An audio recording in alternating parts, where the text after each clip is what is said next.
Man, I should have got one a long time ago. I was always deterred by getting one just because of the 4Runner's rear hatch and how high it goes.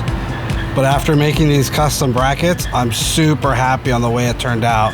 Let me show you what I did.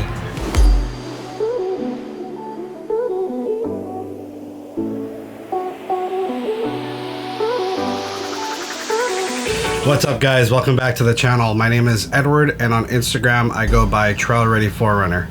Welcome. Alright, so in this video we're gonna go over my brand new to me Batwing awning from Rhino-Rack and what it takes to build a custom mount so that it will fit on a 3rd gen 4Runner or any vehicle that has a hatch that opens upward. So when you buy the awning, you can choose between 2 different brackets. So there's this one, which can be used this way, or you can reverse it and the tent sits a little lower. There's also kind of like an L bracket one that they sell, but for our application, neither of these brackets work. So the problem is, since our rear hatch goes up higher than the roof line, and one thing that I noticed is you need to be about 6 to 7 inches from the bottom of the rack to the first bolt that goes into the awning.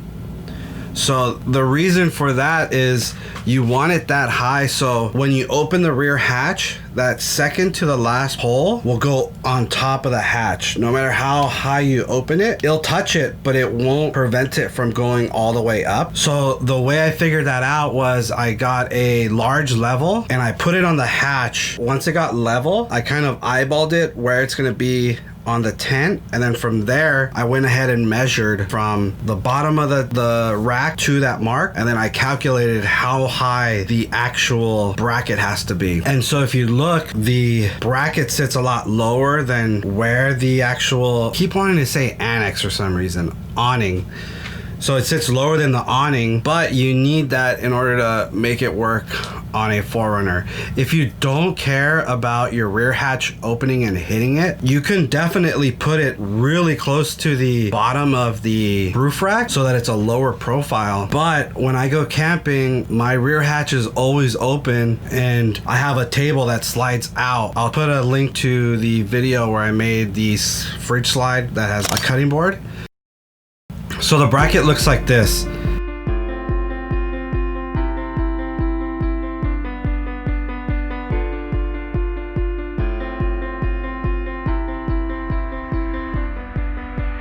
What I ended up doing was creating an L-shaped bracket with the same thickness material as the one that it came with. 3/16" steel, 2 large gussets similar to this design where you got the gussets on either side, and this plate that sits on the rack, I actually made it a lot longer so that it can go under the tent, because I can't get it too close to the body or else when I put the tent in, I wouldn't be able to get to the zipper. So I needed mine to stick out just a little bit more than normal. If you don't have a rooftop tent or your rooftop tent is narrower, you can shorten this length. One thing that I would change if I would do it again is I made it just long enough to fit 1 bolt. I think it would have been a lot sturdier if I would have extended it so that I was able to put 2 bolts on the actual rack. But from what I'm feeling right now and just testing it around the block and driving on the freeway, it is pretty stout with just 1 bolt. And where I mounted this foot onto the rack is where the rack is mounted to the car, just because that's probably the strongest point, because it's bolted to the car and then it's bolted to the foot, and then this is bolted like right next to it. So it feels, that area just feels a lot more secure than putting it on the next rail, which is only held on with 2 like small bolts.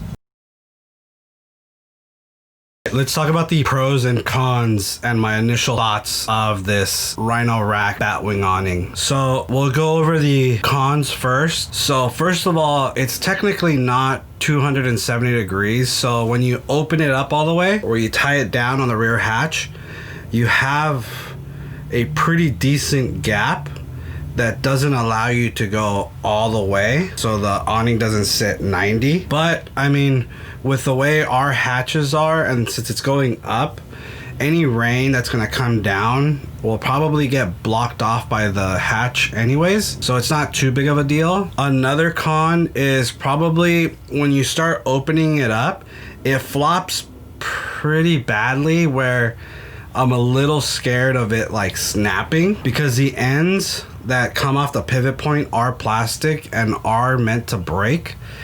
It just flaps a lot.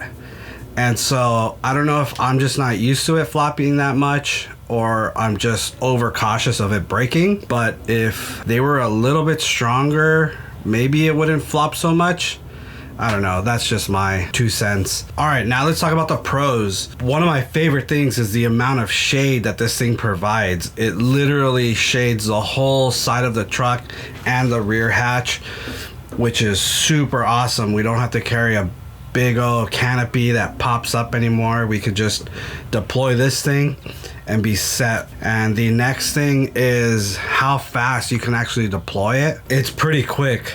There's 3 straps holding the bundle of tarp together, and then there's magnets that hold the ends up so they don't flop, and you just undo those and you walk it all the way around. Another thing is the integrated legs is super awesome, because as you're walking it back, the legs are clipped in and you just have to pop them down, pull them down, and then tighten them, which makes things super simple when you're deploying it.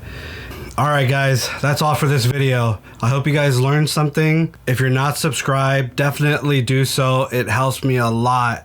Like this video. I'll leave a playlist here of a couple of my adventure videos that you guys can check out. I'll see you on the next one, guys.